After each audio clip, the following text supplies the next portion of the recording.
It's time for Windows Weekly. Paul Thurrott and Mary Jo Foley are joined by Stephen Chapman from Microsoft Kitchen to talk about Blue. It's official. It's real. In fact, you can download it today, although you could go to jail for doing so. The details next on Windows Weekly. Netcasts you love. From people you trust.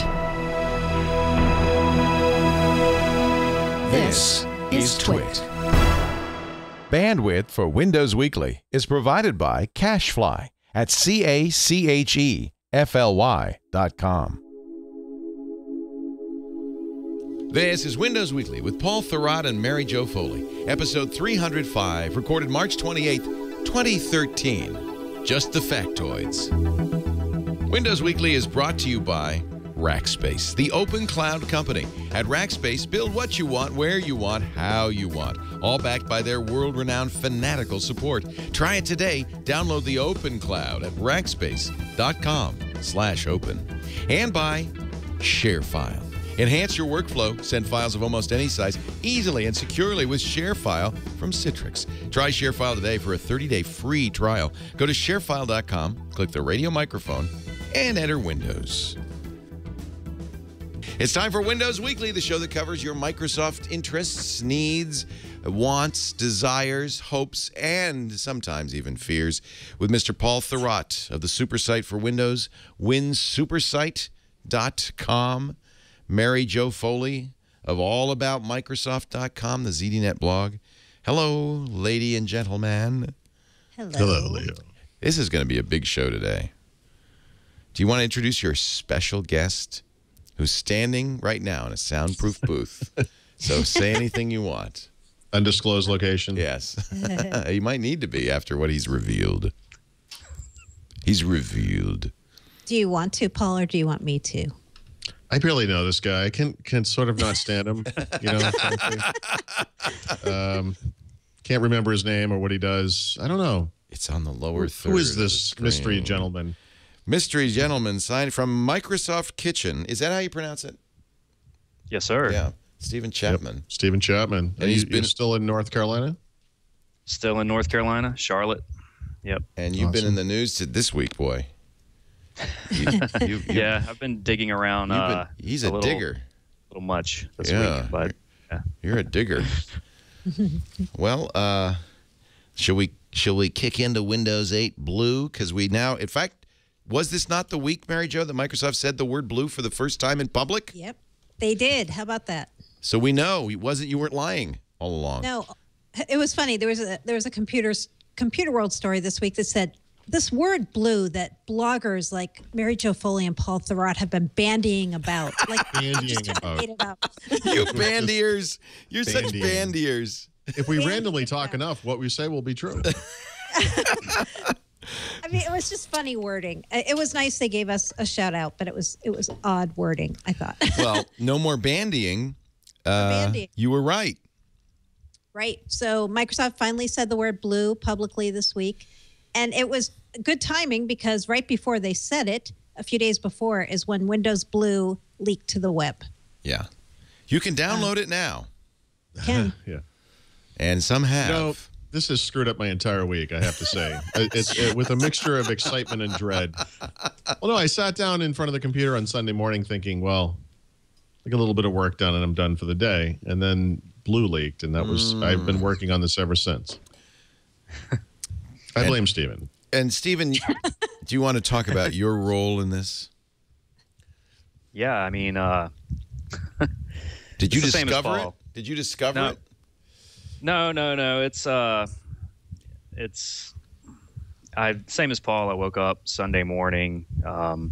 Someone was like, "Hey, Blue leaked," so immediately I had to go grab it. And the first thing I wanted to do was search for references to Blue in the build, because there's no actual branding within it that says Blue. You know, it's Windows 8 still, because that's what it's going to be. But it does have a nice blue label. It says Microsoft Confidential, unauthorized use or disclosure in any manner may result in disciplinary action up to and including termination of an employment.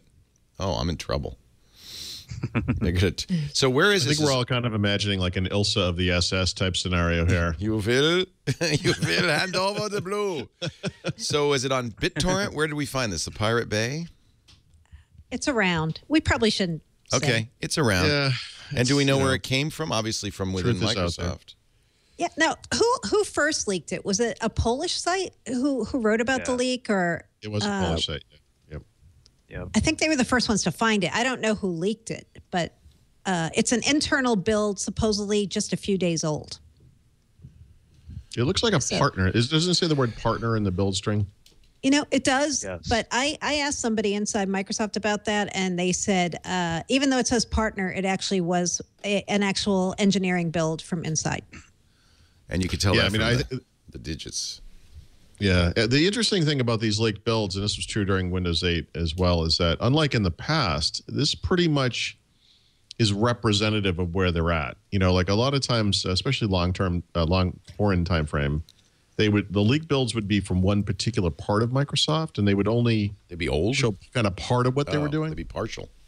Yeah, well, it'd be from a specific team, you know. So whatever something would leak, and it would be from this part of Microsoft, and we'd see this kind of stuff, but the other stuff hadn't changed. And I'm thinking that, and maybe Stephen has a different idea here, or Mary Jo, but I've been thinking that this thing is actually fairly representative of what we're going to see in Blue, when it ships in final form. Yeah, I agree. It's kind of fascinating to me. I was thinking about this build and just thinking about Windows Blue in general. It's almost like it's not a service pack. It's more than that, but it's not really anything they've done before. But I mean, they did change the minor number on the version, so which is it's a significant unusual. change. Yeah. So what makes you think this is final or close to? Well, just based on history. So if you look at Windows 8, in fact, it's really instructive to do this. You can go back and look at the videos that Microsoft has of their developer preview, their consumer preview events. You can look at the way they described Windows 8. You can look at the product they showed, and then you can compare it to what's out today. And it's like, actually, they never really, there were no big bang surprises coming down the road. Like they pretty much showed what they had early on and then kind of delivered on that.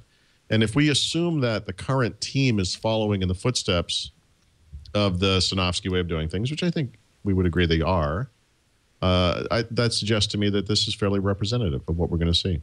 Do we know if this is a free update, if this is a paid update? Do we know?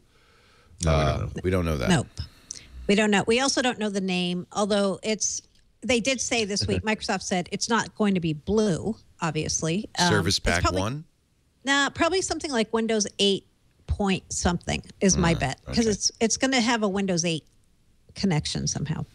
I bet it's just Windows 8. I mean, because the other half of this is they can't really. The reason I think they won't charge for this is if this thing came out and it was even a $10 upgrade, it would immediately fragment the market for something that is fairly fragile, which is, that market for Windows 8 devices. There's going to be new APIs to take advantage of new features in Blue. And it doesn't make sense to force developers to divide up an already pretty small market into two smaller markets and, here's some apps that target, this Windows 8, 0.0. Here's some apps that target Windows 8.5 or whatever. I actually don't see a scenario where they don't just give this away because, and this is just a guess, it's not based on any inside information, but just because it would so fragment what is already a nascent market. I think that this has to become the baseline. STC in the chat room suggests Windows 8.11 for workgroups. Yes. Yep. That would be a good name. Right. Kind of a little Hopefully nostalgic. it can turn on 32 bits, 32 bits equipment. So I guess we should talk about what's in it. What's different? What's new? How has it changed? Well, I mean, aside from specific things, I think the general thing I would say about this leak of Blue is that it is a refinement of the Metro interfaces that debuted in Windows 8. It really takes that stuff further. And I think, honestly, the big thing that I see is an elimination of many of the existing needs to use the desktop, specifically the control panel interfaces. That stuff is not complete in this build, but you can see that they're dramatically improving and increasing the capabilities of that PC settings interface, which is the Metro version of Control Panel. Is that the chief complaint people have about Windows 8, which is that it's no, it's not. no. I mean, in other words, there's one school of thought from people who think they need to do exactly what they are doing here. Yeah. Push that metro stuff forward so we don't need the desktop anymore. And then there's an equally sized audience, maybe even more people who think, wait, hold on a second. Why is the desktop going away? They're saying wrong direction. Or the desktop is not going away. You're crazy for saying that.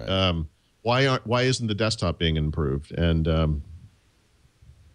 guess it depends. If you were hoping that Blue would bolster the desktop stuff, so far at least, it's pretty disappointing. It doesn't surprise me. Both, we've been talking about this for some time, how Windows 8 felt like two great operating systems melded together. And there was this, and it's always been my issue is, well, I cannot, am I using the modern version of the app or a desktop version? Where's the control panel I need? Is it here or is it here? So it always seemed to me that was a legacy thing that Microsoft would probably fade out. And is that what the indication is? Well, not yet, but yeah, to some degree, pushing a little more to the Metro side. The problem with Metro is that it's immature and incomplete. And so if you look at the way Windows 8 is, me. So that means it's me. It's made for me.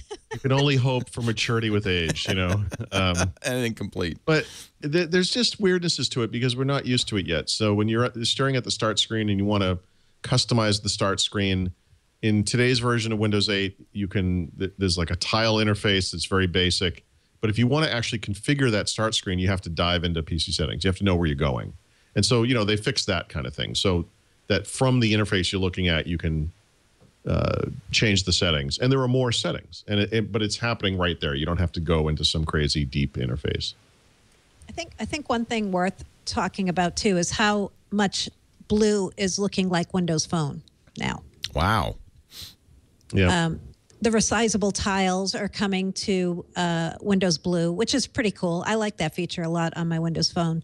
And there's even the capability to swipe down and power down the way that you can on the phone coming too. So that's interesting. Right. It's interesting because I remember both Paul and I talked a lot about we wished that the operating system that had come out on the Surface and tablets was Windows Phone. And it's almost like, okay, well, now it's going to look a lot more like Windows Phone.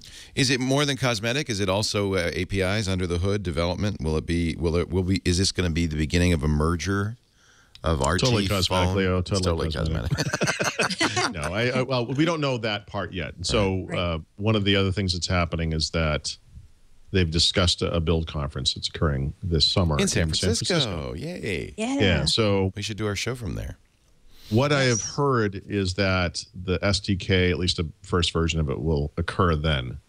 And that SDK, of course, will support all those new features and everything. So whether the SDK is some kind of aligning of the Windows Phone and Windows 8 SDKs as they currently are, I have no idea. Presumably, they keep getting close, right? We've talked about that kind of stuff, but we'll see. And Stephen, you found a lot of references to Blue in Blue, so it's but they're not going to use that name, Blue. No, they're definitely not. One thing that is interesting to me with this whole Windows 8 beginning to look, more like mobile or Windows Phone is I also think they're going to take it in the direction of Xbox as well, the next Xbox, for like one unified user interface between all their major products, and maybe even to the extent of apps between all of them. So that got me looking for things in this build related to, Xbox or the next Xbox or whatever. Unfortunately, I didn't find anything, but that's one sort of vision I'm, keeping an eye on. So I think he's right on that. Even when Windows Phone 7 first shipped about, less than 2 years ago, no, I'm sorry, over 2 years ago, they were talking up this notion that Stephen's talking about in a less developed form, which was that, in fact, they showed a game where they said, this is a game that was written in XNA. It was written for the Xbox. It was ported very easily to Windows using XNA. And now, because Windows Phone at the time supported XNA for games, it was ported to Windows Phone. And they talked about the differences and how they didn't really have to rewrite that much. Thank goodness they kept XNA around for that. Well, no, but flash forward to the current situation. Is there another way to do it now? Yeah, there is. So they in Windows 8. That's a really good move on their part. No, they have. Well, they have actually better. Something better. I don't know if it's better, but a different, better, presumably DirectX/C++ API. And that's actually the one area where Windows Phone apps, really games, but let's just say apps, and Windows 8 apps can be basically the same exact thing. That there are very minor changes you might have to make to the phone version of that app or game, usually along the lines of scaling the screen to the resolutions that Windows Phone supports and so on. But that transition is very easy now. And if Steven's right, and I think he is, that the next Xbox will support this as well. And it doesn't become like a lowest common denominator where you... Well, no, hopefully what you have is some 95 or 90% of the app or game that's the same, and then you rewrite parts of it for the specifics of the target. And so maybe the Xbox version could support voice control and Kinect, or a hand controller. The phone and the tablet version of the game could be multi-touch, that kind of thing. And we've already had hints about this happening with Windows 8 and Windows Phone. They've been talking about the Write Once Anywhere idea and how they've already taken into account the different screen resolutions. So it's just something they can kind of do it in a fairly easy and not easy, but more minor way. That they're trying to make it so if you're a developer and you want to target both platforms, it gets way easier to do that. Unless you just spent the past 5 years learning XNA. You're screwed no matter what. So. There's a lot of people learning Flash, too. It's too late for that. Sure. So you found a bunch of SKUs, it looks like, Stephen. Windows Blue SKUs, which I like saying. Yes. Blue SKUs. Yes. That's, as MJ pointed out in a post that she did, some of those specific SKU names, the server ones in particular, those were nixed, and there are a couple of different names in their place. But basically, this was, good evidence to show that Blue is spanning more than just, client. And, the interesting mention that I found, too, was that Windows RT Blue, there's the talk of, are they going to merge them? What's going to happen with that? And this reference may just be more temporary stuff that you find in these pre-release builds. But, either way, it's interesting seeing all these individual mentions and some of these files. Stephen, can you move your mic up or down a little bit? I think it's rubbing against your beard. Stephen, could you shave your beard off, please? I think I know what it is. I've got a fan that I keep on. Oh, it could be the fan blowing on it. Yeah. That's what it sounds like. This is like the Yankees, Stephen. You have to lose the facial hair. That's all right. Just send it out our way. The Giants have done pretty well with facial hair this last few years. Okay, so this really is a Windows-wide update here, as we thought it would be. Even beyond that, actually, right, Mary Jo? I mean, she's identified a number of Hadoop Blue product lines. Dare I say? Crazy. Yeah. There's a lot of different ones that we've talked about.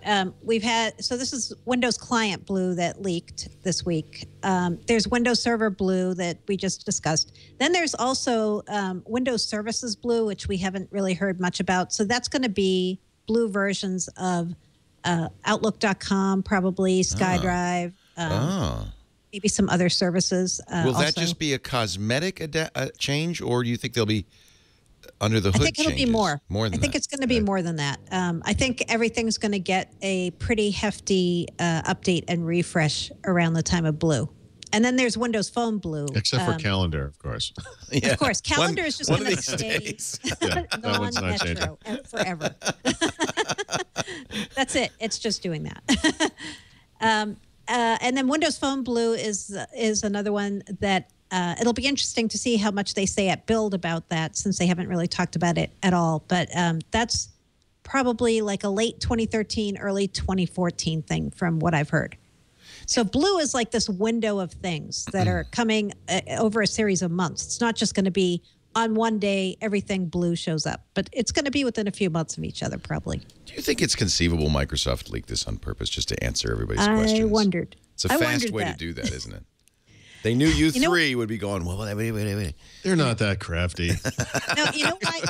Why I wondered that? I wondered that because it leaks, and then 2 days later they announce talk build. publicly about blue. Yeah, and they announced And build. was revealed, right? Yeah. I know. Well, those things could be tied though, because if you think about it, then maybe they reached some internal milestone, and those things are in fact sort of related. No. This is we are designed to see conspiracy theory. Yeah, it's a human flaw. Some would say feature. Building 7, Leo. That's all I'm saying. Building 7. What's in there? The truth will be revealed. It's out there somewhere. How could a plane that is 160 feet wide make a hole that is only 20 feet? That's John C. Dvorak question. He's like, it was the most recently. It was the asteroids that hit, or the comet or whatever it was that hit Russia. Sure. It made a perfect hole in the ice. It's impossible. Let me make, actually, since we're on this topic, let me just make one general statement about this. Yes, I used to work in banking, and I was involved in at least, I want to say, 5 bank robberies on the other side. Not the robbie, not the robber, I guess, but the robbie. Please, let's make that clear. Yes. Yeah. I have a gub. But, the one bit of knowledge I can sort of relay about that is that people's understanding of what happened, the way they remember it, the way that they write it down and describe it, is horribly wrong all the time. Oh yeah, all the time. Eyewitnesses are notoriously wrong because they're in shock. And once you get people talking to each other, if you actually allow two people to interact, it's gone. The story begins. Yep. The legend of Paul Thurrott. That's how it got started, folks. Right. I saw a man come in green tights. Yeah, I've chased a robber out of a bank, Leo. No, Paul, it's not your money. I think you could stop doing that. No. I did that once. I worked at a record store, and I chased a shoplifter, down the block. Then you realize halfway down the block, what am I doing? What am I, an idiot? It's not I couldn't care less. It's not my record. And he could kill me for this. He literally had his finger in his shirt, like a fake gun. Yeah. That's what happens. You get pissed off. It's like, not in my house. You moron. I can tell. It's just your finger. I've been listening to a very good book about money, about cash, about the end of money. Yeah. There's I can't remember what the figure was. In 2010, there was something like 10,000 bank robberies, none of which would happen or will happen once they get rid of cash. Interesting. Think about it. Interesting. 16 people died, mostly what's robbers. What's going to happen instead is people's IDs are going to be stolen, right? Along with all your electronic data. It's cleaner, it's simpler, no one gets hurt, and you can't chase them out of the bank. Think of it that way. I don't know. I mean, it's almost worse when it is your money. Right. I mean, if you think about it, because you don't want to run into that person. Yeah. It's a really interesting book, The End of Money. Highly recommended. All right. But it starts with the penny. Yeah. The penny, okay. The nickel costs 6 cents to make, I know, it's good. Oh, wow. The penny costs more than a penny. Are you suggesting that we could solve the deficit right here today on this show? Well, there's also seniorage. And one of the real issues is the $100 bill, which is almost exclusively used by drug dealers. Las Vegas ATM machines. Yeah. I don't know why they give you hundreds. That's the only other place I've ever seen one. But the Benjamins. But everybody talks about the Benjamins. 97% of it's not even in the U.S. anymore. It's held in Swiss bank vaults because, bad guys like cash. Let's call them in, like we did with the Confederate money. The U.S. has never called in Federal Reserve banknotes. Well, they could. We're the one country in the world that wants to preserve the impression that a banknote is forever. You could still cash in a silver certificate, use it to buy stuff, and that's why they're very reluctant to do that. But what's the biggest? I don't know how we got on this topic. The biggest. Sorry. Welcome, Steve. Just so you know, this show. I derail. I told you it's going to feel like an eternity. I derail it constantly. The biggest drug note is the 500 euro. What are you going to do with a 500 euro note? I'd like a baguette. I'll use it as wallpaper, Leo. I don't know what you use it for. All right, back to. Is there more to say about blue? Anything else? Hidden charms being surfaced, says Paul Thurrott. Actually, I didn't say that. Mary Jo said it. Hidden yeah. Well, she of all the visible charms. What is being surfaced? So one of the things, I like that choice of words. I just got it. I know that was good. One of She the does things look that way people, better than I do, by the way. It's really upsetting. There's nothing I can do I'm about like that, Paul. glowing. I'm She's glowing. glowing. It's like so contrasty and Well- colorful. You're like a Wizard of Oz movie. Like I'm the black and white part. You look and like you're the part where Twilight. it explodes into color. She looks like Glinda. You look like you're in Twilight. I thought you had like a blue screen over your webcam. We're going to get him a better camera. In fact, it has already been done, Paul. Nice. Expect an Amazon delivery. I always do. On, Anyway, Mary Jo, I'm sorry. go ahead. Okay, sorry. Back to charms. Charms. And being charming. Yes. One of the things that people have found somewhat confusing about Windows 8, not everyone, some people, is the charms, right? They don't always realize like you have to swipe in when you're in a certain app and how to find search, how to find this, how to find that. So it seems like another thing that's happening with Blue is Microsoft's going to give us some more visual cues about, okay, here's, click on this and the search charm will open. Which is really good because I think this is one of the more confusing things they did with Windows 8 for the average person. They don't always know swipe in, swipe left, swipe right, up, down. They don't know what any of this means. So this is good. This is another good thing they're doing with Blue. Yeah, there's also I agree 100%. The charms confuse the hell out of me. Me too. Yeah. Well, if you were to go back to the original Windows Phone OS, the way that the search functionality worked on there, which is sort of like a charm, it's a hardware button on every phone, right. is it would be context sensitive. So if you were in the Mail app, you'd tap search and it would go into search. It would search your email. And to me, that always made plenty of sense. But then when 7.5 came out, they got rid of that. And the way that search works now is it's just it goes to Bing. And so anyone who has a Windows Phone is constantly looking at the Bing app because they hit the search button by mistake. And it's kind of one of the weird things about Windows Phone. But there are indications in some of the apps that we see that were updated this week and in Blue that maybe they're almost, not that they're getting away from system-wide search, but rather that they're understanding that people aren't discovering this stuff. And so you see these little UI changes that are reminiscent of what they did in Windows Phone, where maybe that thing needs to be in the app, so that people know to find it. I thought for a while backtrack. that some keyboards, Windows keyboards, will have a charms buttons. I know some do, but mine does not.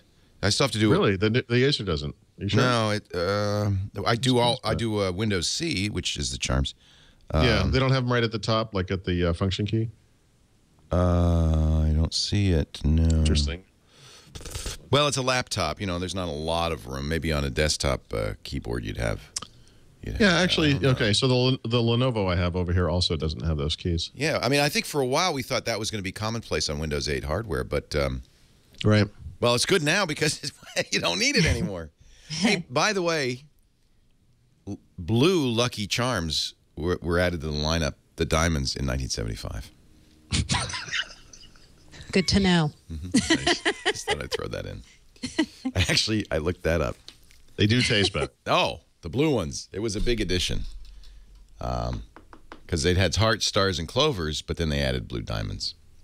Purple horseshoes in 1984. Red balloons in 89. Rainbows in 92. Pots of gold in 94. Okay. We got to work Lucky Charms into a headline. There's like we did something going on here. Hey, we're in the kitchen. We're in the kitchen. I think Lucky Charms is apropos because the only way that anyone would ever find the charms is through luck. And, Hey, Paul. Yeah. I wanted to say that, overall, as we were talking about via Twitter yesterday, the futuristic videos of Microsoft show this desktopless future, right?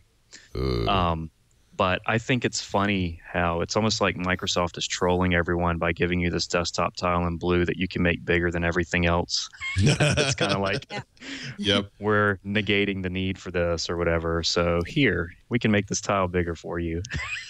So that's Can't find it? interesting. How about this? It's like 600 by 600. Can you find that, you idiot? So one of the things in blue is resizable tiles. You have smaller, but you also have bigger. And the desktop one can get bigger than anybody else? Well, Yep. I actually think that's temporary. So, a lot of people have said, there are new apps, right? There's the new video app, the sound recorder app, alarms, things like that.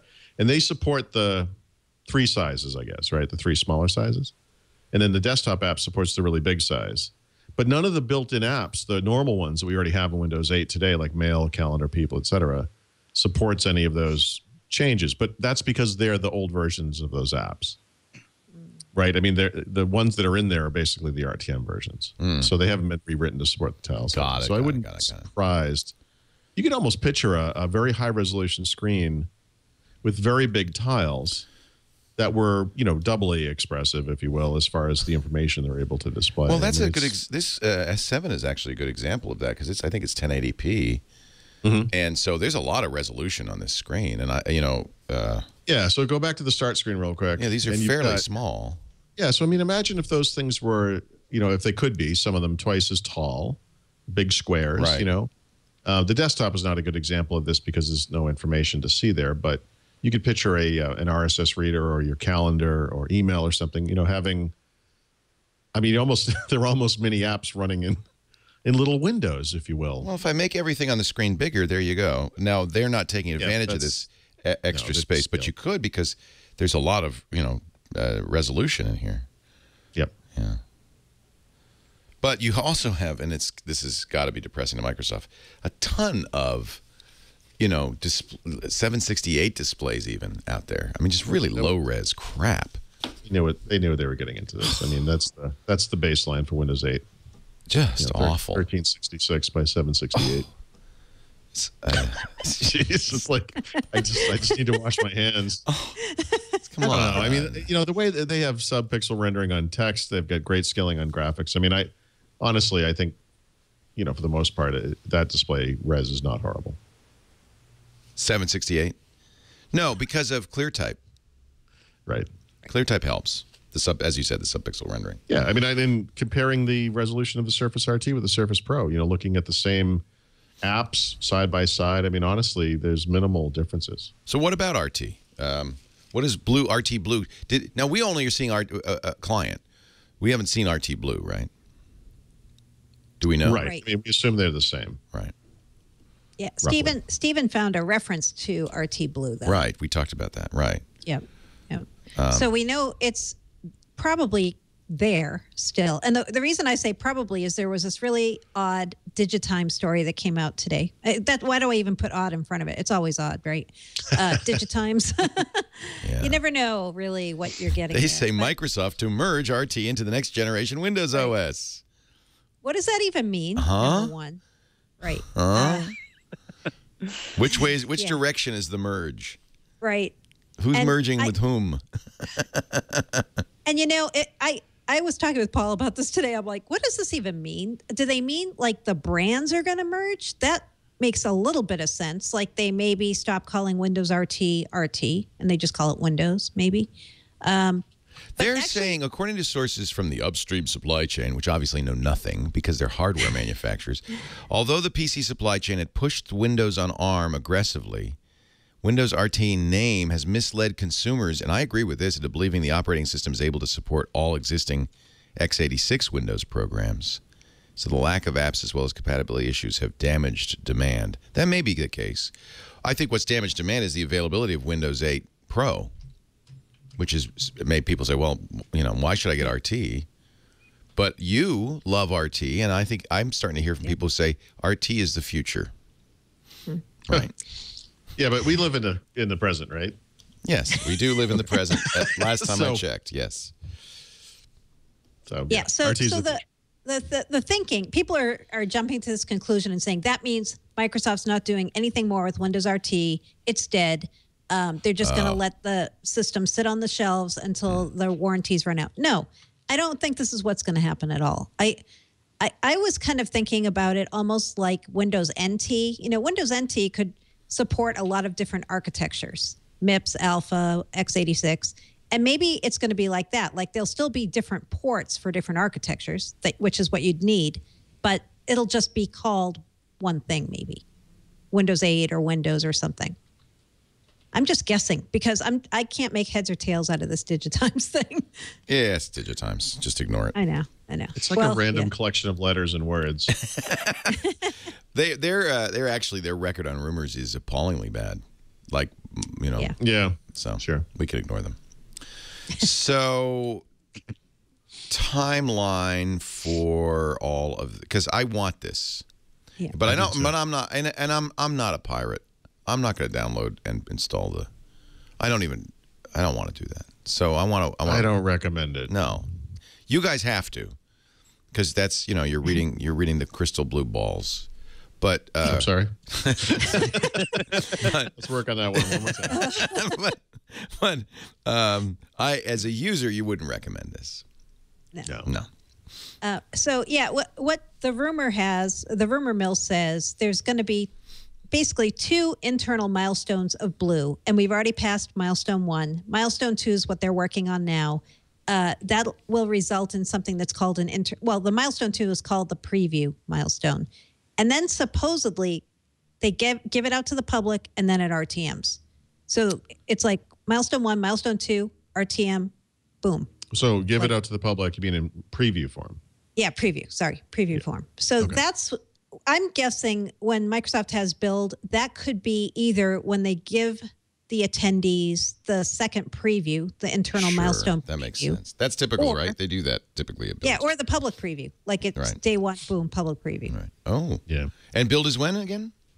Very end of June. 26th Not to so far off. The 8th, I think, yeah. 3 months. Yeah. Cool. So we're sounds about right. shacking up at your house, Leo. You're gonna have to get ready for this. Yeah, you can shack up at my house, and maybe we'll do the show. Did they say where? Moscone? Where are they doing it? It is at Moscone. Yeah, we'll do the show from Moscone. There's a lovely tea room right there. Actually, I think we should come to Petaluma too. There's probably a bar we could go to for Mary Jo's sake. There better be. Well, are you going to do the Bill Blogger Bash?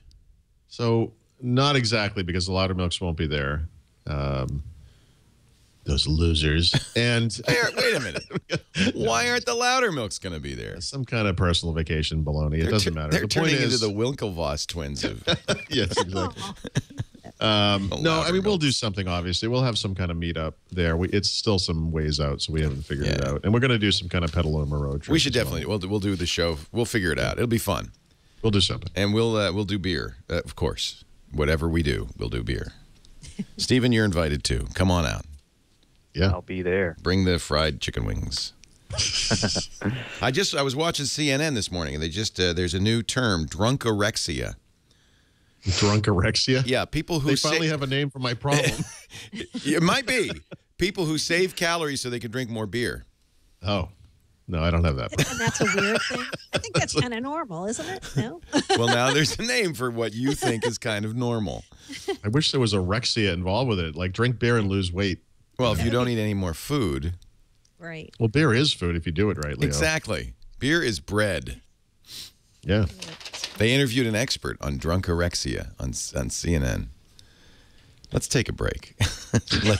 Let you think about that. Chew on that for a little while.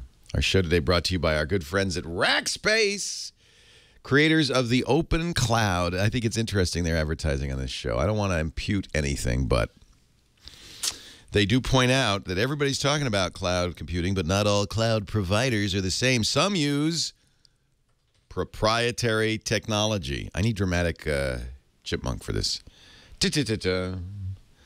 Some use proprietary technology. And why is that bad? Well, it makes it hard to move. Complicated, expensive to move your data should you want to leave. You're looking for, in my opinion, and I certainly recommend this, an open cloud solution built on open standards. Rackspace is the open cloud company. They co-founded OpenStack and now run the world's largest open cloud. So you're not locked into a single provider. You have the freedom. Freedom. That's what open is about. Freedom to move your apps, code, and your website between multiple OpenStack-based clouds, public or private, on demand or hosted. Rackspace.com. Build what you want, where you want, how you want, all backed by their world-renowned fanatical support. I want you to try it today. Download the Open Cloud. Free. Racks, free as in beer, as well as free as in liberty.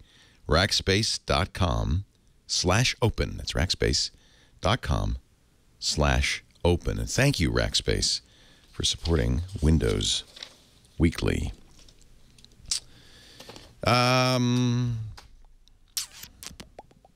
With Windows, we didn't really mention Windows Phone Blue, but there will be. We've said all along that's what Blue could be. Everything is everything. Yeah. When will we don't know that? too much about that one. And we don't. Really. We don't know when it'll be or what it Probably will be. late this year, early next. Hopefully at Build, they'll talk, like Paul was hinting, maybe SDK about for the phone. That would be about That'd be a nice. good time to do that. Build's going to be very interesting this year. It is. And I'm sure that's what Microsoft would like. And they're going to the return of XNA. It's interesting they're doing it in San Francisco, too. Why is that? What's important about that? Last year was L.A., right? Last year was Seattle. Seattle. Then L.A. before that. It's interesting because they haven't had very many PDCs or any of their other big developer events in San Francisco for years. I know. Last time, PDC 2008 or 2003, one of those. They haven't launched a version of Windows here. They haven't. They do not. They don't. Yeah. And this is Silicon Valley. Yep. I think they want some of the Silicon Valley developers and startups to come to Build. Get a little of that gold dust, that glitter on there. That's good, especially for apps. Yeah. The app economy is powered out of Silicon Valley, I think. So you got to reach out here. You know, that's why Ford opened a office in Silicon Valley to encourage people to write apps for Fords. You got to. This is it.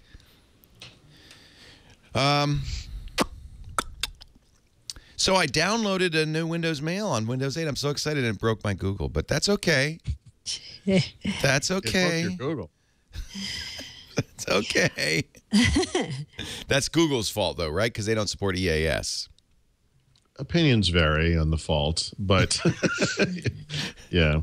You told me last week, you said, hey, you might get an update soon, and it did. It came out this week. It's an official update. You know, they don't push those, do they? You have to go to the store and see it.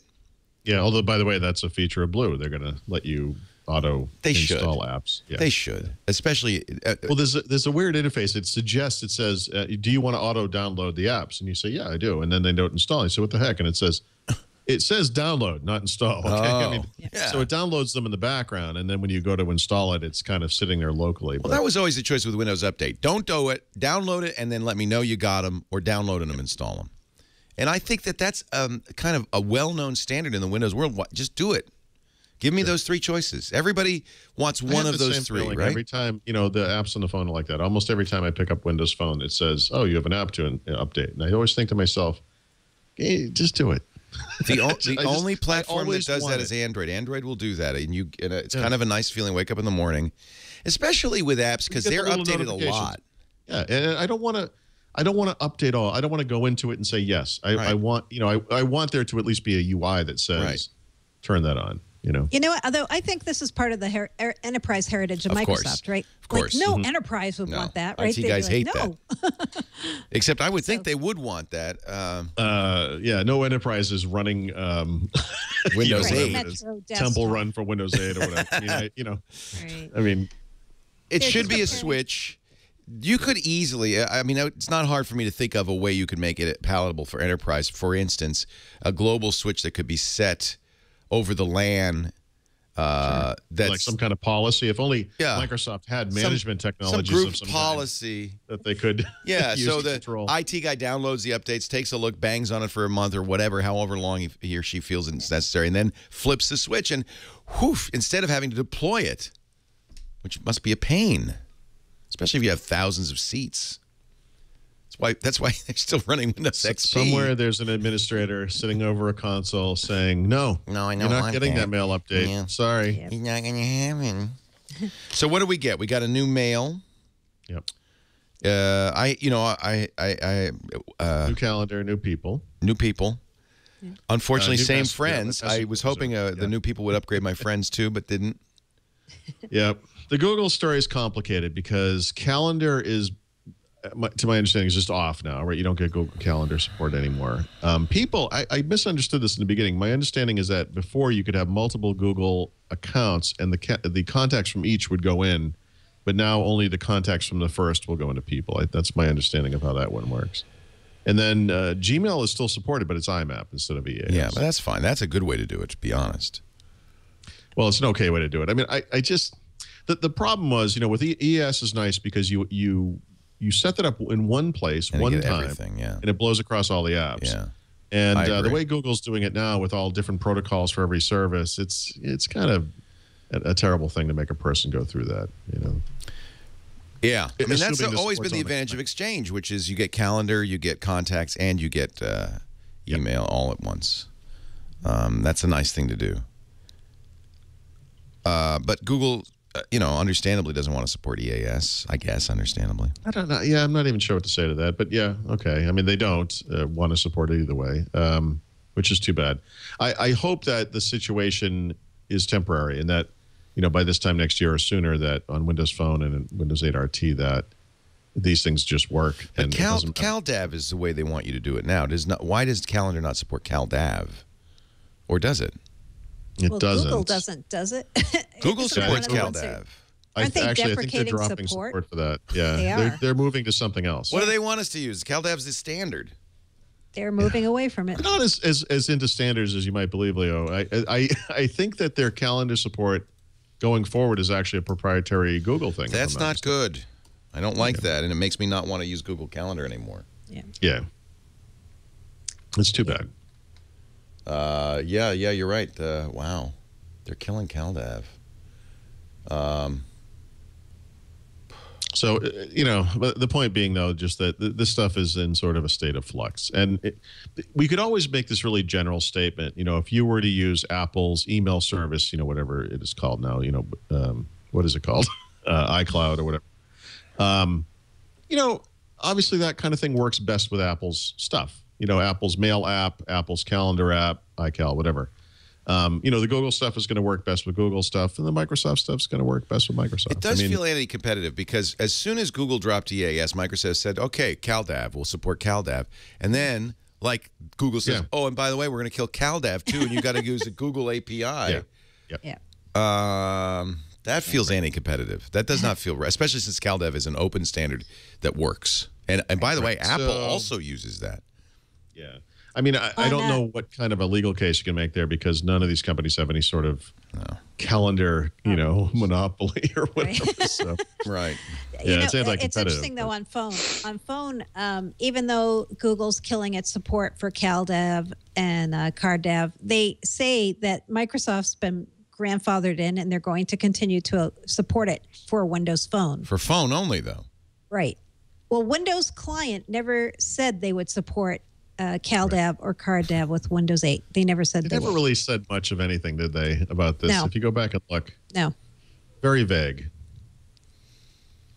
I think Microsoft's, I think Google is to blame for, kind of monkeying around with what they're going to support standard-wise. I think Microsoft could have been way more clear about what was going to happen when this mail update got pushed out to users, because a lot of people were surprised. I knew I was going to get disconnected, but boy, if you didn't know that. It's not even being more clear. It's that warning. They actually said when this thing arrives, it will still work.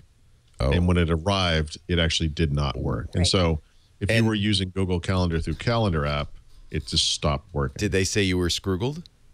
That's what you're actually the name of the reminder tone in the calendar. That's really what's going on. Is these companies are little they're being little bitches. At least there are no pawns getting screwed over in this. And who gets screwed over? Yeah, it's like little people running between Godzilla and King Kong as they're fighting. Yeah. We're getting squished. We're in the footprints going, no! Yep. Sorry, Mary Jo. Paul and I have watched far too many Godzilla movies. Alrighty. How about Xbox Music? Let's get Paul rolling on that one. That got updated this week. On the Xbox or on the desktop? No, on the desktop. So let me. Oh, good. Let me. Xbox Music, Xbox Video both got updated. This is the old. And all of the Xbox apps. All the Zune stuff. Video, music, games, and Smart Glass were all updated. Curiously, not a single sentence of explanation from Microsoft about these apps, right? To this day. They all came out, I think, on Monday or Sunday, Monday, Tuesday, whatever. They've never mentioned in any public forum that this has occurred. They've never described the changes. The changes as described on the app page in the Windows Store are incorrect. You're kidding. In many cases, date to the previous version. You know, people, like, oh, they've added closed captioning. Nope. That's old. They added that in October, actually. Wow. Yeah, so it's kind of hard to say. Music is the one that I'm the most familiar with because I've been writing that book about Xbox music, which is my latest horror novel. And I didn't know it that. is That's cool. slightly less horrifying than the original version, but is still horribly wrong. And so, like, there's some explanatory UI in there, which I think is a nice bit. They do automatic matching now to the cloud service, which is nice, but not they won't match music that's not in Xbox music. And the question that's been coming up lately is, you know, everyone goes in there and they're very excited that they can auto match, and then they auto match, and of course their Xbox music collection gets humongous. And now people say, well, how can I delete something from my collection? And the joke is that you can't yet. So maybe in the next update we'll get You that, just ballooned your. Yeah, so your Slim Whitman collection is going to be an Xbox Live forever. Congratulations. You know? Sorry about that. You know, it is kind of a strange situation. So there you go. There you go. There you have it. I think the other apps, though, you know, video smart glass games, I don't believe there's anything major in those. You can send messages through Xbox Live now from the Games app. I think it's the one thing I can think of off the top of my head, but nothing really major there. Just launching my solitaire collection just to see. Oh, those apps were also updated, by the way. Yeah. Yep. Solitaire, Mahjong, Minesweeper. Love the solitaire. Free Cell, Spider, Klondike, they're back, baby. Even some new stuff. But yeah, it is really surprising. They made a really big deal out of Mail Calendar and People being updated. And then they said nothing about Xbox Music, Video, Smart Glass, Minesweeper, Mahjong, or Solitaire. I know. Odd. Nothing. Odd that they didn't tout that too. I know. Isn't So many the people have been themes complaining. feature on solitaire so nice? That I've got the autumn leaves and the leaves are falling as I play cards. It's so beautiful. I'm sorry. Go ahead. Just transfixed by that. It's yeah. You're like a cat looking at like a laser pointer on the wall. You're just like instantly distracted. Ooh, themes. This time I'm going to get it. Themes. Love themes. Maybe I'll do the beach theme now. I could be at the ocean. So I think the funny thing about these apps being updated, we've waited 5-6 months, whatever. So I'm happy to have any updates we can have. And certainly, especially in the case of Mail, which is the one really big update, you know, a significant improvement in the app. But as is always the case, you probably noticed this in any tech circle that, you know, the complaints are just so endless. You know, you update the calendar app in Windows 8, and I swear to God, the #1 bit of feedback I've gotten about that is, yeah, what about the calendar in Outlook.com? Yep. You know, which has nothing to do with that app at all, nothing. But, you know, people are just so never happy. You know, even I raised, when I talked to Microsoft about the Mail app, I said, you know, so do you have a unified inbox view like you have a Windows Phone? No, we don't have that. Okay. So do you have drag and drop support? So you can, like, you know, take the mouse, drag messages from the message list into another folder. And it's like, no, we don't have that. And I'm like, all right, well, I'm going to stop asking questions now because I can already tell how this one's going to go. But, you know, hopefully this is just the start of a kind of a snowball effect, and this stuff just keeps coming. Hopefully, he says. But I got to say, the Mail app on the Surface RT now is actually usable. Mm-hmm. It's way faster, noticeably faster. Oh, good. Yeah. I'd already it's a lot migrated easier to look at. Thunderbird, but I guess I'll try it. Give it on. another try now. Yeah. It was horrible before, but now it's pretty okay. Cool. Now it's just terrible. No, it's not terrible. It was but horrific it's not, before, but now it's not amazing, but it's been better. upgraded. It's like Better. when you get upgraded from cell to hold or like to neutral or something. You know? Cool. So it's fast. Oh, yeah, it is faster. Noticeably faster. Yeah. Yeah. Cool. No, it's definitely better. Yeah. Definitely. Yeah, That's a you can big do one. I would say folders now, right? Folders got added and flags. So like a lot of granular lot of stuff, features yep. got added. Good. Yeah. Yeah, that needed to be. No, updated. that's a big one. That's the model I think we should be looking at for app updates going forward. That's what you want to see is exactly what's in Mail. I mean, I guess it's a shame that they had that much to add, but I'd like to see that much getting tackled. It's good. Let's talk. Okay. What? Oh, I was just going to say, I assume Steven is now in a coma. Is He doesn't care. Still here, He man. left. He doesn't care. I'm here for the long haul, guys. All right. all right? You have a fan in the chat room who's typing Microsoft Kitchen over and over and over again. I can't show it, but he is. Trust me. I think that's yeah. Steven. Steven, actually. Oh, yeah, man. Just remember me. Remember me. Don't Microsoft forget Kitchen me. in nowhere. Don't forget me. This is me. There you are. I see you. I see you now, baby. Yeah. So,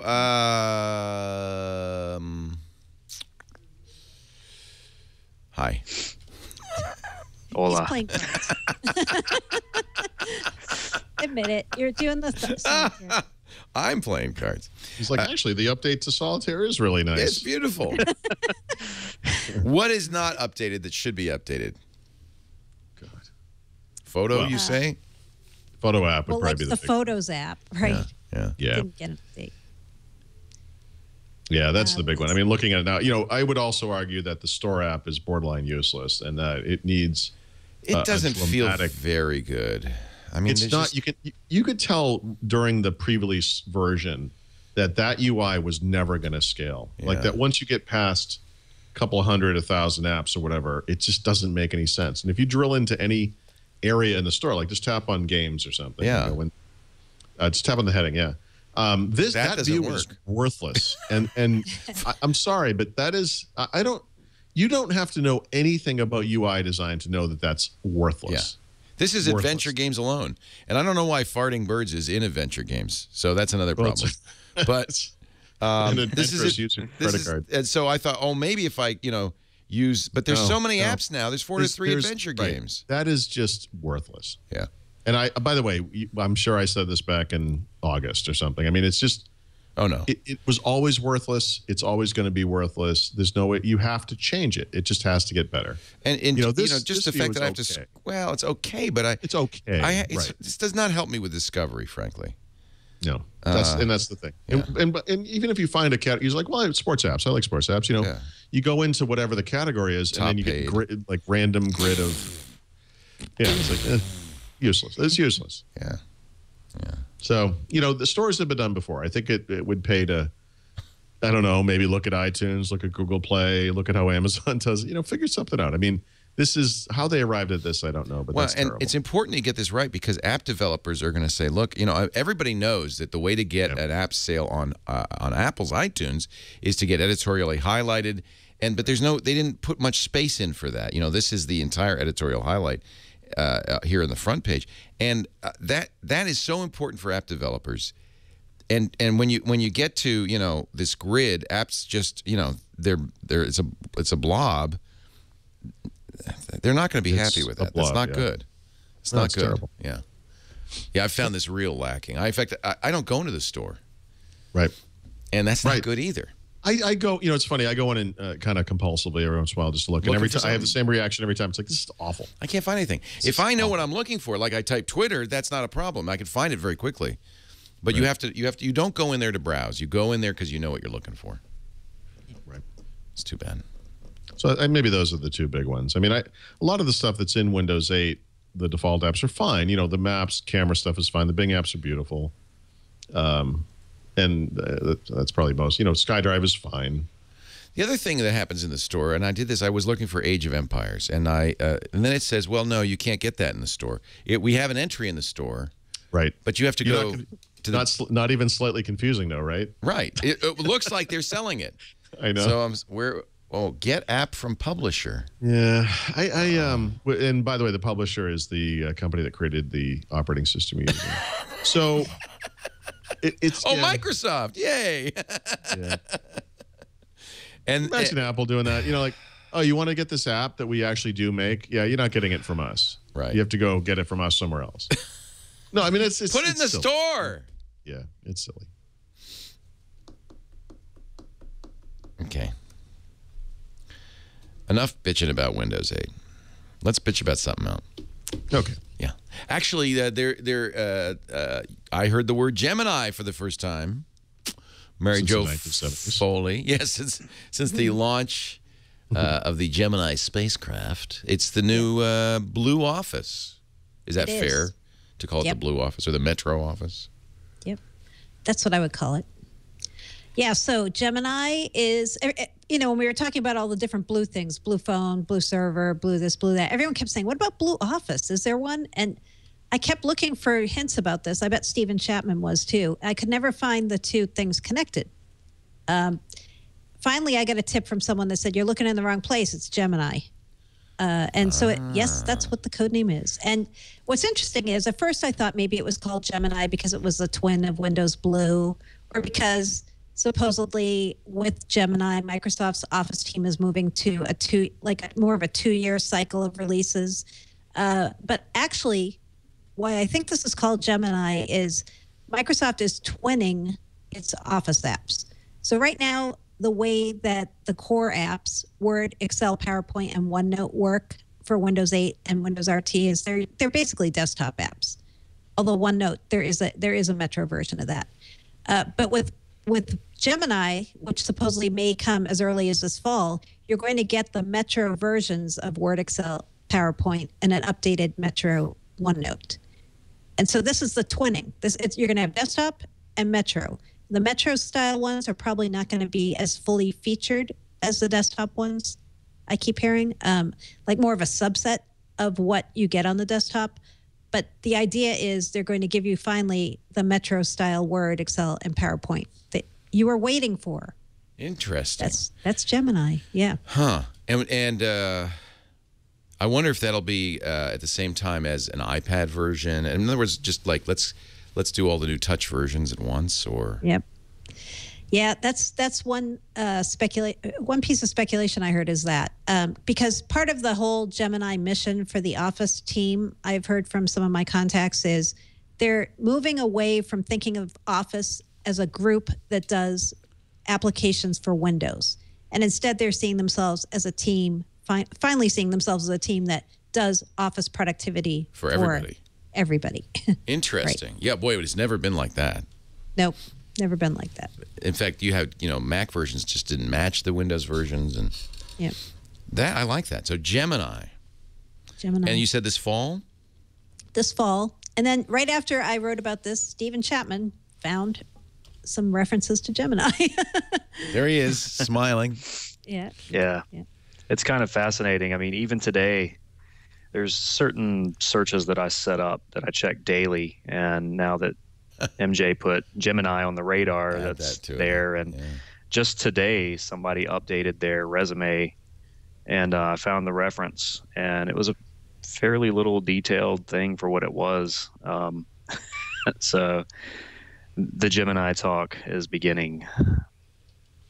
Cool. Yep. Coolio. Now, what was the second one you found, Stephen? You said you found a second one, right? Yeah, it was. The first one was in regards to 365, Right. Office 365 backend architecture changes. This one is about enhancing localization, or how did I put it? Ridding Office of localization woes. So looks like they're trying to make it even easier to deploy Office to as many places as they can with, as little work as possible. So, yeah. Can I ask you a question, Stephen Chapman? Sure. I feel like I'm asking you across a bunch of people. Without disclosing all your ways you do this, how do you find this stuff? Because when I was looking for Gemini, you go out right away and you find two things that I couldn't find, and I looked everywhere once I had that code name. How do you do it? How do you do it? Are you looking at code strings? Where are you looking? I know. It's kind of like my view of search is different than the average person. To me, search engines, they want to simplify things so that when you search, your answer is at the top of the results. But when you're talking about something like this codename Gemini, you have to filter out as much of the noise as you can. So it's basically just advanced operators in not only Google, but Bing and other references. I'll give one little tip here. Pay for a LinkedIn account because it lets you see private profiles, and I don't think this is where you get all those gets job that. postings and things. Yes, this is the Yeah. low-hanging fruit. Yeah. So that's a very good. But here's the thing, too. Interestingly, a lot of sites enable Googlebot to crawl without needing a membership or anything like that. So you can do a site:/LinkedIn.com Office Gemini in quotes, and LinkedIn lets Googlebot crawl it without. So basically, that's how you can find LinkedIn profiles without even having a LinkedIn account yourself, searching for certain things. So it's just a little tip for interested folks out there. I assumed you were looking at code strings in code, but you're actually just searching places like you're searching the web. Yes. Interesting. Yes. Looking in documents, it's not just this. This is kind of the low-hanging fruit part. Right. I really dig in and start going through documents and trying to come up with revisions and different ways they might frame the name. Maybe someone says Office code name Gemini instead of Office Gemini. So Right. I try to come up with all these variables and search for all of them. So Clever. Very clever. I don't know. You always find stuff like I'm like, okay, there's no references to it out there. And then 1 minute later, he's like, yes, there are. I'm like, okay, I don't know where you're finding these. Very clever. And finally, let's see if we can get Paul to blow his stack. Uh-oh. What happened? Is it about Good Friday? Because I hate that holiday. No, it's Okay. it's about the New York Times. I'll give you a little hint. Oh yeah, that jerk. Oh, I mean, yeah. Them. I love Paul's Twitter feed. It's always fun. See Paul get more. You can watch actually chronologically as he it gets more and more angered. You should see me at the morning. I'm lucky I haven't wedged my Kindle into the wall in my kitchen. So this has to do with Microsoft, Windows Phone, All right, so BlackBerry. Tell us the story. Frank Shaw published a post on the official Microsoft blog in which he described I wouldn't say successes so much as the progress that Microsoft has made on its current set of platforms. Windows 8, Windows RT, Windows Phone. He's in charge of communications. That's his job. But also provided some interesting information about the future and talked about how we're going to have a build. And he mentioned Blue. This is where Blue got mentioned. Yeah. he officially mentioned Blue for the first time. This is where it happened. And it's funny because I read through this post and I don't latch on to any of the little tidbits that he puts in the beginning because to me these are just, they're not particularly interesting. But one of the sentences says, Windows Phone has reached 10% market share in a number of countries. And according to IDC's latest report, has shipped more than BlackBerry in 26 markets and more than iPhone in 7. And so it's just kind of a, just a reminder. It's like they don't really talk about Windows Phone in positive terms very often as far as with numbers, because the market share is basically 3%. I mean, there's not a lot to say there worldwide. But anyway, there's an IDC report that I guess divvies up the market by various countries. And in some cases, they're doing pretty good. The problem is people can't let that sit, right? Like, how dare you claim that this thing is outselling the iPhone? What markets exactly could Windows Phone be outperforming the iPhone? And so, obviously you got the Apple blogger goons who kind of look into this. But, the New York Times asked IDC, and the New York Times, or rather IDC told the New York Times what those markets were. But the article, or the blog post rather, in the New York Times is just such an offensive example of something that happens too frequently in the mainstream media, where there's this very clear Apple bias that occurs that is just painful and I think shameful in a mainstream media report, because normal people who aren't in the industry read this and assume that they're just telling the truth, that there's a reason to question Frank Shaw from Microsoft, reporting in the public official Microsoft blog that this guy would, of course, lie. He referred to these stats that Shaw provided as factoids. Factoids are not facts. Factoids are lies. They're unverified, false. They're fake. And, that's an insinuation. I mean, it's disgusting. And what's interesting about this, by the way, is that Shaw claims that Microsoft, or Windows Phone rather, using IDC data, is outselling BlackBerry in 26 markets. But they don't defend BlackBerry. No one ever asked, what markets are we outselling BlackBerry in? It's only Apple. They're outselling Apple in 7 markets. So what are those markets? Well, it's interesting because it's Argentina, India, which is a big market, Poland, Russia. Also a big market. Big market. South Africa, very big market. Ukraine. And then he belittles the seventh market, which is really Central Europe. It's not a country. Croatia, Central and Eastern Europe, blah, blah, blah. But it's like the weird little, they talk about, there's all these caveats, Argentina, we can't really, Argentina, you can't count phones in Argentina. There's a huge gray market there. Or as he calls it, a very significant gray market, as opposed to a normally significant gray market. I don't know why you have to have two ways to describe the same thing, but whatever. I find this kind of thing really awful, and it happened, unfortunately, I read the New York Times every day, and not every single day, but a couple times a week, I see this kind of thing. And it really, really bothers me. Not because Microsoft shouldn't be questioned, but because they only do it in this direction, ever. No one would ever no one from the New York Times has ever, or would ever, look at an Apple event or an Apple press release, they don't have blog posts, and pick out a sentence and then spend 1,000 words shitting all over it. They would never do that. They would never do it. They never have. There's no example of it. And so I was stunned though. Weren't you kind of stunned when I saw that statement from Frank Shaw? I was like, wow, Windows Phone really is winning somewhere. Where? Like I do kind of want to know what the 7 countries are. I didn't disbelieve it, but I was kind of like, okay, but where? Wow, because all we have here is no market. Please allow the New York Times to explain to you where those countries are, because they're countries where Nokia has traditional strongholds. Poor people, third world countries, people. Well, total, it's always U.S. bias. It's so awful. It's so awful. I do have to say that market share in any event is not. Well, by the way, whatever. I actually am of the opinion that market share does matter strongly for very good reasons. I look at this and I think, Windows Phone is 3% market share. And to me, that's the relevant number. When it's in single digits, it matters.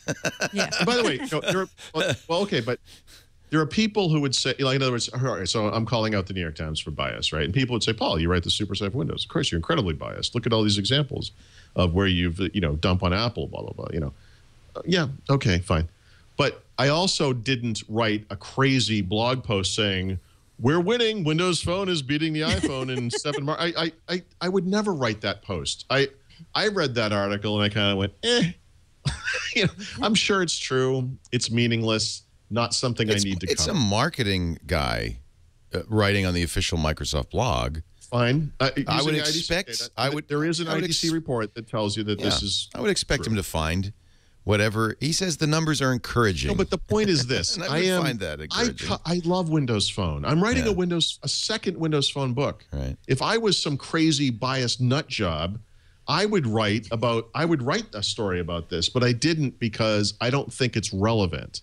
But for someone promoting the other side of the fence, the one who owns the market, to dump on someone who has 3% market worldwide and try to poo-poo the smallest chance that they've made any tiny percentage jump, I'm sorry. It's not just immoral. It's not just unprofessional. It's disgusting. This is disgusting. There's no other way to put it. I'm sorry. It's disgusting. I don't know there's no reason for this. Some Apple goon writing at iloveapple.com or whatever the stupid websites are, that wouldn't surprise me or bother me. I would expect those people to do that. But this stuff appears in the New York Times too much. And it's not, they have a higher responsibility. Well, it's not in the print version of the Times. It's in the Bits blog. I know that doesn't. Yep, it is. It's in the blog, hook, but it's not in the print version. Oh, by the way, I read it in the New York Times on the Kindle this morning too. So it is in the print version then. Yeah, that's where I saw it. I thought the Bits blog was only online. All right. So, Paul, the real question here is, how do you really feel? Stephen, for the past few years, I've been working on trying to communicate more effectively, especially when I'm outraged. But, I think it's reasonable for the reporter to ask, and I commend him for doing the legwork. It's finding out what 7 countries it were. At that point, you go, well, yeah, that's not. I mean, India is not insignificant. Yeah, I'm actually encouraged by this. I get Paul's. I get why Paul is mad. They got some ink. I'm glad. Wow. Like, wow, no news it's is actually bad news, or Yeah. No, actually, like has market share in India, Russia, Yeah. South Africa. Like that's great. It's surprising, given that all we ever hear are terrible stories. If it weren't for this, Paul, this Francis X. Shaw piece would have sunk without a trace. You guys, I appreciate the glass half full stuff. I do. All I'm saying is the only time I ever see more than 2 Windows Phone in the same place is when I go to a Tech Ed or a PDC or whatever they call them now. Build conference. Come to the Twit Brick House. You'd be surprised. There's I think three of our staffers happily carry Windows phones. I would love to see Windows Phone be more successful. I think it deserves it. I think it's the superior mobile operating system. It's got more than 10% market share at Twit. Okay. How about that? But you know what? You guys must. I bet the rest of you haze those people continuously. There's a little bit of it. Yeah. What is that you got there? No, in fact, Tony loves his 8. The awesome video about sharing data on Windows Phone. Yeah, the bump video. You saw that? That was awesome. Yeah, was that funny? That was the best. Tony has a Windows Phone 8. Alex uses a Lumia 920. And they love it. And you know what? Nobody does haze them anymore. After he punched me in the nose, I stopped. But no, I don't think they do get hazed. But this is a sophisticated group of tech users. Nobody's going to say, "Oh, you're using an iPhone or using an Android again, phone. that's my point. I got a BlackBerry. To the layperson reading the New York Times, right? There's no place for that. Or that's not the place for that, I should say. Yeah. Factoid is a good. I always thought factoids were true. Everyone does. That's why the use of that word is insidious. It is, because you're right. I looked it up, and it is a spurious fact. Falsehood, yes. In fact, Merriam-Webster says it's an invented fact believed to be true because it appears in print. Right. Huh. I never knew that. I thought it was just trivial, but it's also spurious. It's not a small fact. It's a non-fact. Non-fact, yeah. Well, now I'm insulted because presented as a fact. Because it is a fact. I'm insulted because my sister's boyfriend always calls things Foley factoids. Now I know that's not a good thing. But I don't think it's commonly known. It's like the word ironic. Everyone misuses it. I don't think it's commonly known, and I think, but I bet you, Nick. Are you telling me that an editor at the New York Times? Nick Wingfield knows. No. In fact, on that count, I would agree with you. I'm not sure I would agree with your outrage in general, but on that count, if he really did know that it means it's a lie, my that's outrage really is not righteous. Right. You are right, my friend. You are right. Let's take a break. Come back with more. Paul Thurrott from the super site for Windows, winsupersite.com, home of outrage on the internet. Mary Jo Foley, all about Microsoft.com, home of peace, love, and Gemini. And the Microsoft kitchen man himself, Mr. Stephen Chapman, where he's cooking at msftkitchen.com. We got more with all three in just a bit. But first, a word from our friends at Citrix. ShareFile is a better way of sharing files, and it does work very nicely with Outlook. In fact, they have an Outlook plugin. But what you don't want to do, what they're really fighting against, is sharing files via email. And I think we've all learned by now that there are lots of reasons email attachments are bad and wrong. I've been saying don't use attachments for years because for a long time, that was the primary way viruses were spread. But it's also a problem for other reasons. We're sharing larger and larger files. I mean, an image out of my camera is 16 megabytes. That would be bounced back on most email servers these days. Still, it's also insecure. Everybody along the way can read it. So it's like sending a postcard through the mails. That's why if you're sharing files, and especially if you're sharing files in a business where you are required, or at least expected by clients and the federal government and so forth, to protect the privacy of your emails. I always laugh when I see those attorneys' emails that say the above email is confidential and proprietary. If you got it by accident, please delete it immediately. Yeah, that's good. That'll work. No, you should be using ShareFile. It's a secure file transfer system built by business for business. When you're sending files, you want to make sure the information gets into the right hands, remains confidential. You want to keep control of it. One of the great things about ShareFile is you know who's opening it, when. You can even say things like how many times they can download it, for how long. You can expire the downloads. This is just so great. And it integrates right into your business. In fact, when you go to sharefile.com and do our free trial, there's a microphone. It says radio listeners. Click here. Click that. It's like the radio. We're talking. And you start your free trial. It's going to ask you what industry. Now, you don't have to specify, but if you do, that's a good idea. It'll customize it for your industry. Everything from accounting, admin services, advertising, architecture, audio, and that's just the A's, biotech, of course, medicine, tech services, web design, video. You'll customize it to fit your needs. Start using ShareFile free for 30 days right now. Visit sharefile.com. Click that microphone up at the top of the homepage and use Paul and Mary Jo's offer code WINDOWS so they get credit for this. You'll see why millions of professionals, including me, rely on ShareFile every day. Every day I use ShareFile. I feel very fortunate that I finally found it.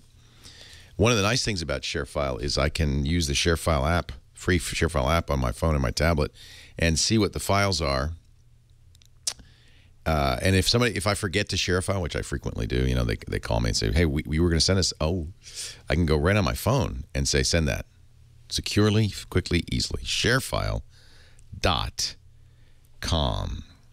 Paul Thurrott, a lot of people in the chat room are asking about your tweet. Yep.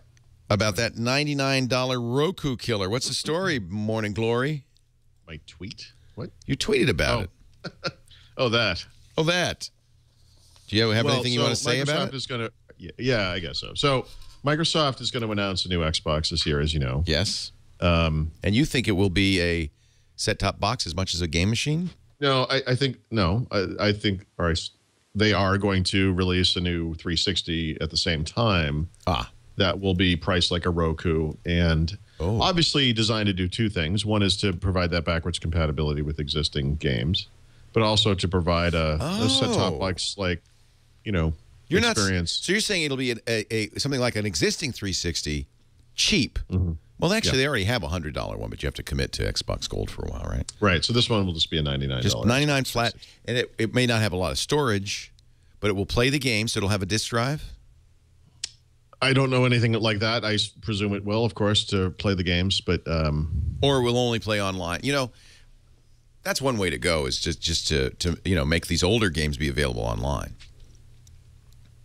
Yeah, I was just going to say, I don't know why they don't do that. Of course, I know why they don't do that. But the reason that the new Xbox will have an optical drive, just like the existing one, is because they have Microsoft, that is, has a great relationship with the retailers. And they're, you know, they want to sell those. You're not going to have a Midnight Madness event virtually. You got to, you know, you want people to show up at a Best Buy. Or whatever, EA still loves those. They love those. I think what you're going to see, though, is the window, much like you see in movies when they go to DVD or electronic distribution, that the window closes, you know. So Call of Duty 21 comes out this November or whatever, and the version, the electronic version, which they call games on demand, I think, maybe the window today is 4 months or 6 months, and, you know, maybe over time it goes down to 2 months or something. But they're not going to get rid of retail distribution of first-run games, certainly retail games.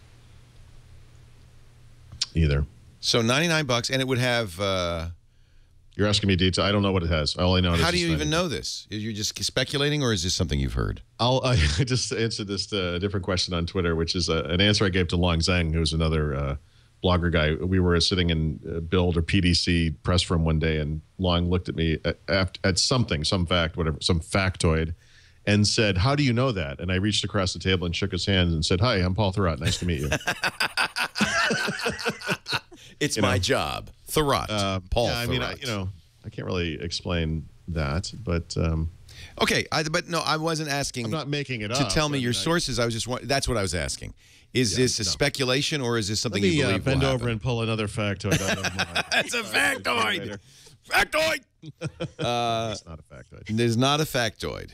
I like this. I would. I love this. Now I have. I'm a perfect market for this. This is like a reply to someone. It's not me, my friend. It's the Twitter chat room. Public? What the hell? How am I just finding this out? No, the chat room knows all and asks me to ask you. Somebody must follow you and the person you replied to.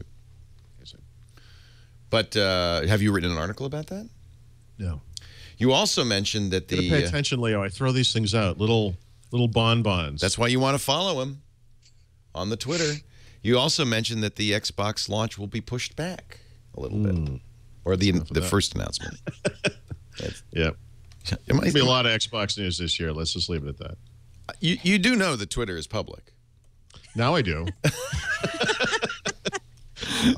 Yes. I'm just saying.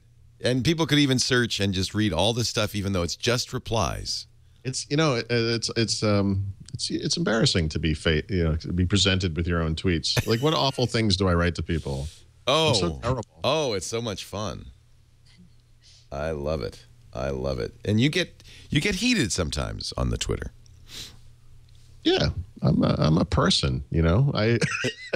But there's some people who would say, okay, I'm angry, but I'm not going to tweet. It's like drunk dialing. No, I grab the beer and I go to town. Your tip of the week, Mr. Paul Thurrott. Speaking of EA. Yeah.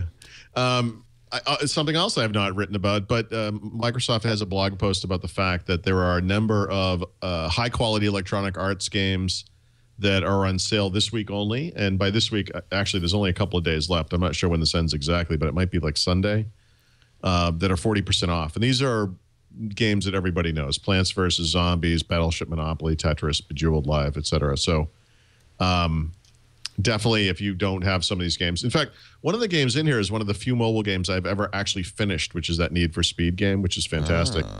And this is for Windows Phone? Windows Phone, yep. Cool. I think all of these are Windows Phone, period. Like, they work across all of the versions. Right. I believe. Contre-Jure, which is an awesome game. Oh, I love that. Yeah, that is I've played it on iOS, but not on a Windows Phone. Yeah, and this is a side tip. We already talked about this, but obviously a bunch of the Windows 8 RT built-in apps have been updated this week. And the weird thing about the way that Windows works now with these apps is that you read about this online, perhaps. Maybe you read my site or Mary Jo's site or Steven's site, and you said, oh, there's new apps. And you go to the Windows Store, and there's no new apps. And I do have a tip on my website about how you can trigger these downloads manually and get them immediately if they're not showing up immediately. Because I think what happens is I don't know how it pulls the service exactly, but these things will download in the background, and then they'll be advertised to you via the tile. But I noticed on my own machines, I did this with almost every machine I have, that not every one of these things showed up immediately. And so there is, in fact, a way. If there is an app update, I have a tip on my site about how you can trigger those things. Cool. Immediately. Yeah. Cool. Your software pick of the week, an app that is one of my faves, has come to Windows Phone 8. Yeah. It's this is like an old one from the Atari, basically. But it's, as is so often the case with Windows Phone, unfortunately, an old iOS game is now available. But in the good news department, it's free. And it is Windows Phone 8 only. And actually, somebody pointed out to me on Twitter today, speaking of Twitter, that apparently this is not available for really low-end phones. So if you have like I have a Lumia 620, which is kind of a really low-end Windows phone, it only has a certain amount of RAM, not enough to run this game. So I guess you have to have an 8X or a 920 or something of reasonable horsepower. But yeah, it's because it's 3D. It's real-time 3D rendering. But this is this is one of those super addictive. Oh, it's so much fun. Infinite run type games, Yeah. and my kids every day. My son was literally just playing this the other day. I mean, it's super popular. It's very hard too. Now, is this Temple Run 1 or Temple Run 2? It's 1, so yeah. Oh. I know. So I shouldn't be showing Temple Run 2 on iOS right now. We'll get that in another 18 months. That's just making people upset. All right. Well, the hope and the theory is that now that this stuff is starting to appear on Windows Phone, it won't take long. I think the big port is getting Temple Run, and then they just, update the assets. It's great, though, and it's like I said, it's free. So if you can get it, you should get it. That's good news. And get Plants vs. Zombies, too. It's on sale. Although I hear there's a new one coming. That's one of the reasons, perhaps. Of course there is. But if you've never played it before, it's new to you, and that's what really counts. Now, ladies and gentlemen, I take you to Mary Jo Foley, who is the Queen of Enterprises, and she will give us our enterprise pick of the week. Sorry. Drunkorexic. The enterprise pick of the week comes courtesy of our guest today, Stephen Chapman.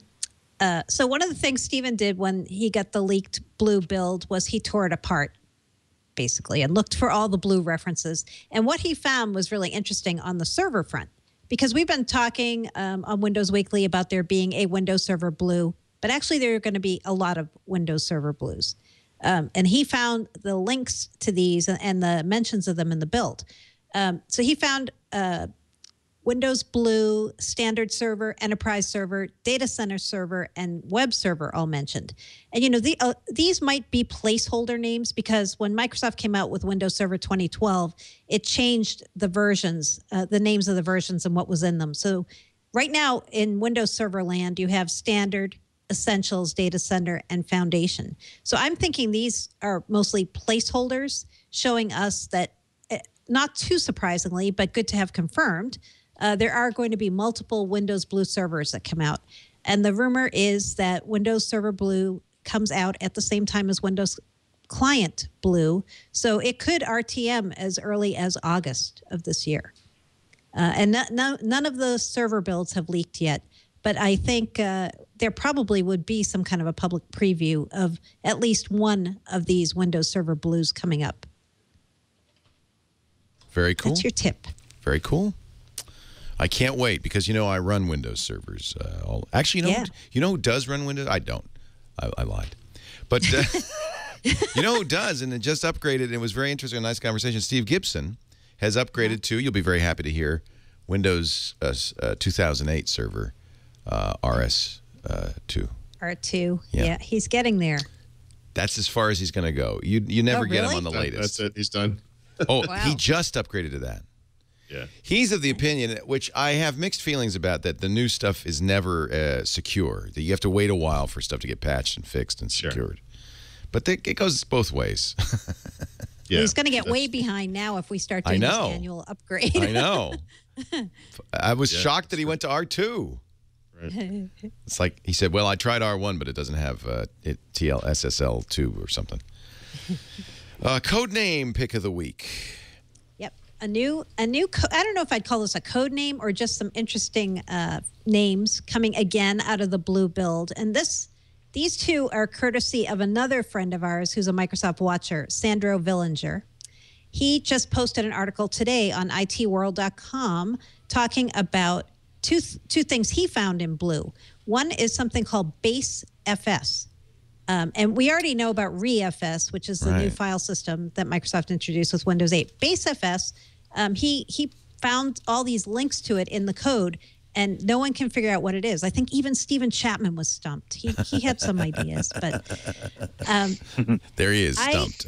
I asked around a little bit, and I'm hearing that BaseFS is an internal name that the team uses for basically kind of like a shorthand for shared functionality between all the different file systems.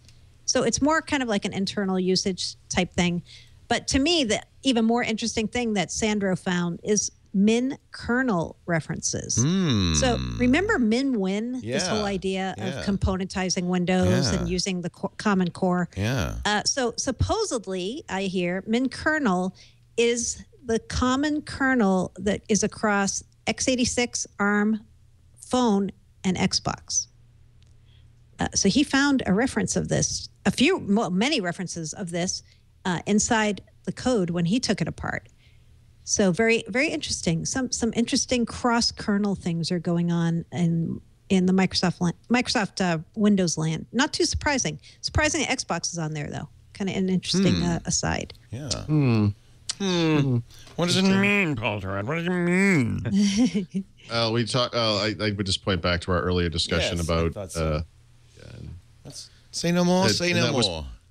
Probably pretty close to exactly what's happening. Thurrott, Paul Thurrott. Hello. You must know me. Bonko, and it wouldn't be a Windows Weekly without a perfect beer to accompany the Windows Blue announcements.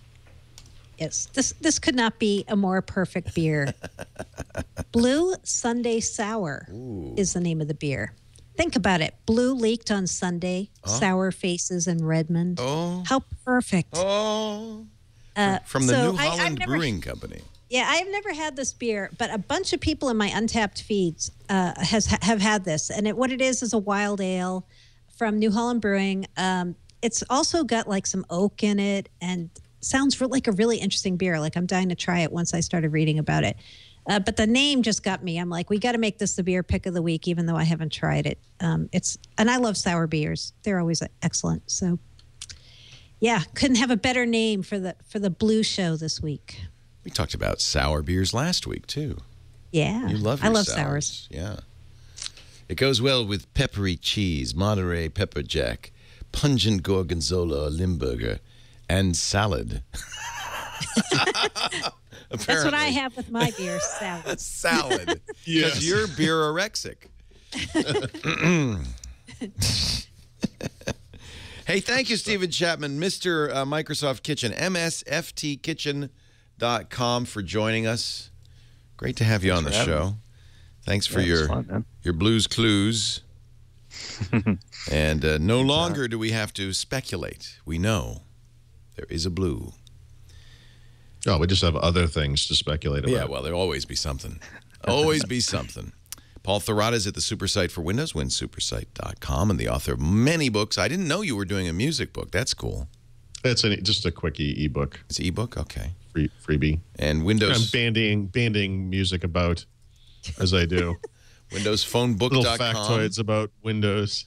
Yeah, factoid. It's a factoid book. Little factoids I like to throw out. Oh, you see, you're a writer. You value words, and you knew when others did not the true meaning of the word factoid. Screw you, New York Times. Mary Jo Foley writes about Microsoft for ZDNet blogs at allaboutmicrosoft.com. We do this show Thursdays, 11 a.m. Pacific, 1800 UTC. That's 2 p.m. Eastern Time on twit.tv. Watch live if you can. But if you cannot, on-demand audio and video versions will be made available to you. We want nothing to do with you. No. If you cannot afford one, we will provide one for you. Just download it wherever you find finer podcasts or at twit.tv/WW. Thank you, everybody. We'll see you next time on Windows Weekly.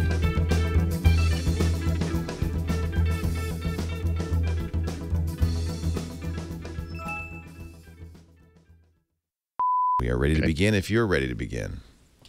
I'm just going to play with my video settings. Okay. Go ahead. Well, I'll wait. Here, let's No, I'm good. This is all I can do. Hazy, and I think that's just the camera is just not, it's an earlier model, and it's just not that good. It's not that hazy in my room in real life. Good. Is it smoky in here? The white balance is off. There seems to be a ghost on some sort of exercise equipment in the back there. I don't know. I think we can accept that changes need to be made. Is that the forklift they use to lower you into the water so you can bathe like a normal person? Is that what that is? That's strange. And I like it that you put a napkin over it because that makes it much less obvious. It's a towel. It's part of, Stephen, just so you know, part of the fun of the show, pre-show, is mocking Paul's shot. We call it the MPS version portion of the show. That's low-hanging fruit, though. It is. It is. I'm not going to say anything about it. I'm selling the space behind me. If somebody wants to send me a giant banner I can hang and hide all that stuff. I think you should. Well, also, Fan du Monde has been getting that plug for years. It's time for somebody else. Get some. Yep. I'm going to be like a NASCAR guy. By the time this is over, I'll have like 33 logos back there.